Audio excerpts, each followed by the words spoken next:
So I think there's a variety of groups. Yeah, There's traditionally sort of your traditional anti-gambling groups sure. who feel that legalizing sports betting or other forms of gambling will lead to an increase in addiction and problem gambling, which there's precious little evidence of. I mean, even looking back over the last 35 years, in the late 80s and 90s, when we liberalized lotteries and casinos, you saw a sort of initial burst of enthusiasm for new gambling, but essentially things came back down. And people might remember in the early to mid 2000s the online poker boom, where Right. online kinds of gambling first started emerging.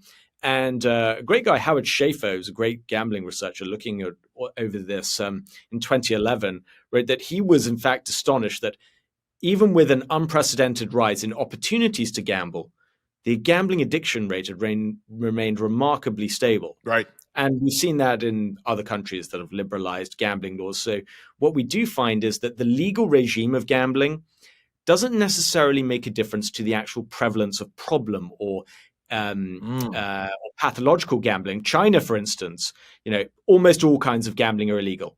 It has the highest rate of gambling addiction in the world. Yes. So it's not the legal regime that dictates problem gambling or gambling addiction. It's that's relatively stable. It can fluctuate here and there, depending on different reforms.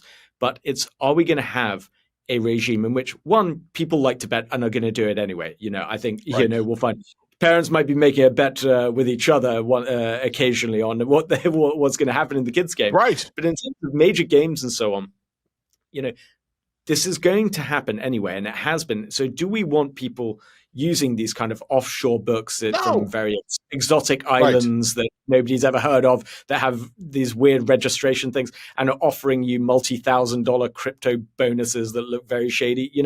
There's that, or we can have a platform here where, both the leagues, the sports books, the regulators, and the public have a say in what's going on here. And I think it's strange that the anti-gambling groups and some of our friends from the Manhattan Institute and other groups are taking so against this, when they seem to have the view that the US is uniquely incapable of having a functional sports Right. betting market, whereas somehow the UK and Germany and France and Canada and Australia and New Zealand can have one operating perfectly fine with no major problems. And I just don't think that's true. Right. It's ridiculous to say that adult Americans, are uniquely, possessed and unsuited to be able to legally just place a bet on a horse race or, an NFL game or what have you.